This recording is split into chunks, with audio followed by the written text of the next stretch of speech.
जिस तनासुब से ये कर्जे बढ़ रहे हैं, क्या इसी तनासुब से हुकूमत कर्जे उतारने में भी कामयाब हो रही है? चूंकि हुकूमत ये बार बार बताती है कि हमें तो कर्जा उतारने के लिए, सूद अदा करने के लिए कर्जे लेने पड़ रहे हैं, तो क्या उसी तनासुब से कर्जे उतर भी रहे हैं?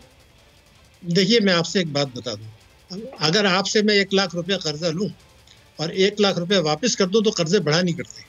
मैं जो आदाद शुमार बता रहा हूँ कर्जे बढ़ने का मतलब ये होता है कि आप 2 लाख रुपए का कर्जे लेके 70,000 वापस करें। अच्छा। अगर उतने ही वापस करें तो कर्जे क्यों बढ़ेंगे? तो कॉमन सेंस की बात है ना, मतलब एक आम आदमी भी समझता है। तो ये जो मैंने फिगर दी है, इजाफे की दी है, इतना ज्यादा इजाफा तो हुआ है, इसमें कोई शुबे की बात नहीं है। मतलब ये था कि पिछली हुकूमत के 5 साल में बैरूनी कर्जे बढ़े थे 35 अरब डॉलर और इनके 3 साल में कोई 33 अरब डॉलर बढ़ गए, 3 साल 3 महीने में। तो ये तो आदाद शुमार है, वो आदाद शुमार जो स्टेट बैंक के हैं, मेरे नहीं है। तो जितनी भी बातें मैंने आपको भी बताई हैं ये डॉक्यूमेंटेड है। और शायद साहब, ये जो अभी जिस IMF के प्रोग्राम, ये जो अभी किस्त नई मंजूर हुई है, एग्जीक्यूटिव बोर्ड जिसकी भी मंजूरी देगा, वो जब मंजूरी हो जाएगी तो फिर वो 1 और वो $1.25 अरब डॉलर, वो जितना भी प्रोग्राम है उसका, तो वो फिर उसमें मजीद शामिल हो जाएगा, जाहिर है वो भी इसमें ऐड हो जाएगा। अभी ये उससे माइनस करके हम बात कर रहे हैं।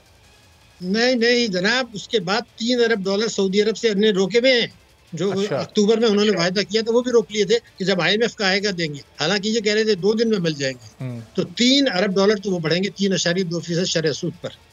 उसके बाद ये बड़े पैमाने पे कर्जे लेने जा रहे हैं। इंतजार कर रहे थे कि IMF का हमारा वो चीज मिले तो हम बैरूनी कर्जे लेंगे, तो उसके बाद तो और ज्यादा तेजी से बढ़ेंगे। 3 अरब डॉलर तो ये हो गए, 1 अरब डॉलर की किस्त मिलेगी आपको, मगर ये मजीद कर्जे बड़े पैमाने पर लेने जा रहे हैं जिसकी बातचीत शुरू हो चुकी है। अच्छा। वो बढ़ेंगे।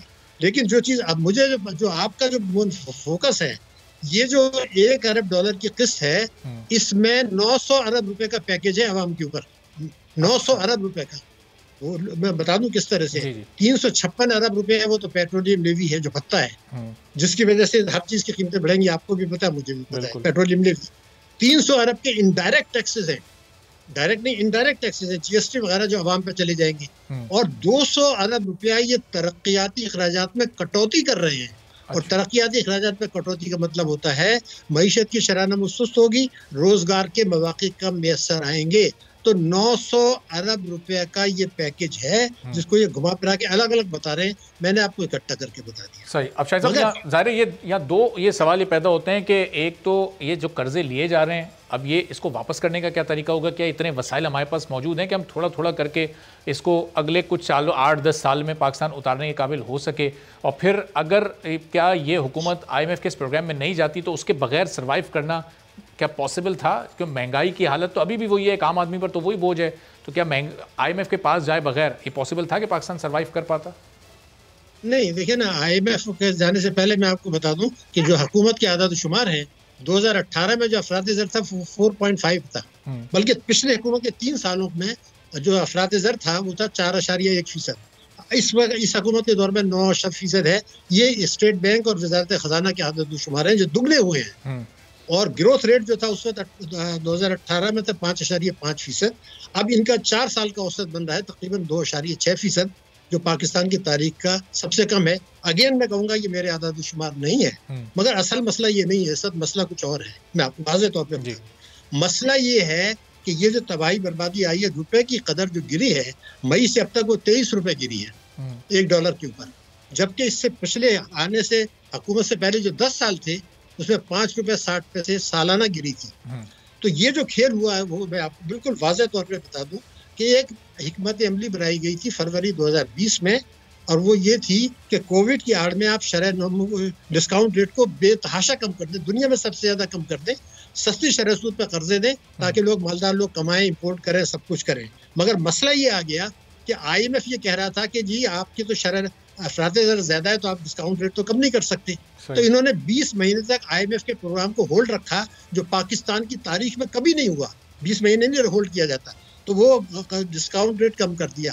तो जब शौकत तरीन साहब आए तो ज्यादा से ज्यादा उनको 3 हफ्ते में उसको एक्टिवेट करा लेना चाहिए था। उन्होंने भी 5 महीने गुजार दिए। क्यों? क्योंकि शरह सूद कम रहे, लोगों को कर्जे मिलते रहे। इन 5 महीने में 23 रुपए तो डॉलर में गिर गए आपके। 15 अरब डॉलर का तिजारती खसारा हुआ, जो पाकिस्तान की तारीख में सबसे ज्यादा है। इंपोर्ट आपने कर ली 25 अरब डॉलर, जो पाकिस्तान की तारीख में सबसे ज्यादा है। ये 6 महीने का कर रहा हूँ। और उसके अलावा करंट अकाउंट डेफिसिट आपसे 12-14 पे जा रहा है। अरब डॉलर के ऊपर। तो ये जो आपने होल्ड कराया सस्ती शरह सूद देने के लिए, जो पाकिस्तान में कभी नहीं हुआ, 22 प्रोग्राम थे, ये इसलिए थे कि आप ताकतवर तबकों को कराएं। मगर एक और परेशानी अब आ गई है बिल्कुल वाज़ेह तौर पर, जो बेयकीनी की कैफियत है। तरीन साहब ने परसों ये कह दिया कि जो हमने IMF के साथ एग्रीमेंट किया था पिछले, रजा बाकर साहब ने, हफीज शेख साहब ने, उसमें जो स्टेट बैंक की ऑटोनॉमी का एक्ट था वो आइन से मुतसादिम था और हमने उसकी नोक पलक दुरुस्त की। खैर नोक पलक तो खाक भी दुरुस्त नहीं की, आज भी वो पाकिस्तान की सालमियत के खिलाफ है।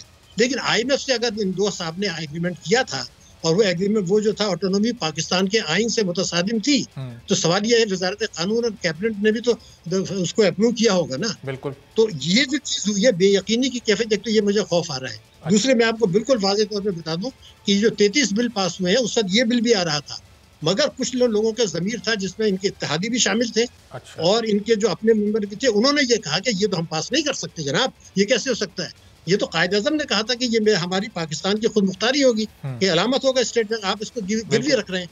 तो इनके इत्तेहादी, इनके मेंबर पीछे हट गए, इन्होंने उसको वापस ले लिया।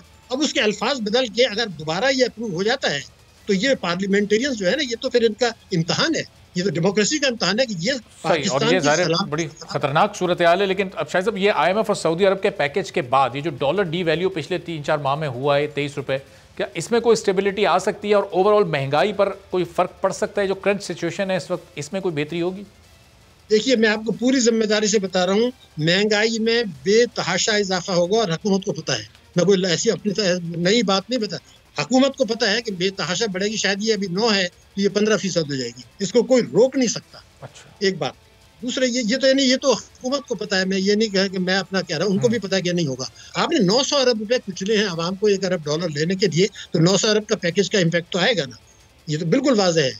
तो ये तो नहीं होगा। लेकिन मैं जो परेशान हूँ वो ये है कि आप ये जो करने जा रहे हैं तो आप तो कर्जे वापस कर ही नहीं सकते हैं। हम तो ये कहते हैं कि आप 2 अरब डॉलर का कर्जा देंगे तो 1 अरब डॉलर वापस ले लें। हम अपनी जेब से न सूद देंगे न कर्जे देंगे, मजीद कर्जे दें और वो वापस ले लें। ये है हिकमत अमली जो पाकिस्तान की सलामती के लिए, पाकिस्तान की मईशत के लिए, पाकिस्तान की अवाम के लिए, कि आप ये बेयकीनी की कैफियत।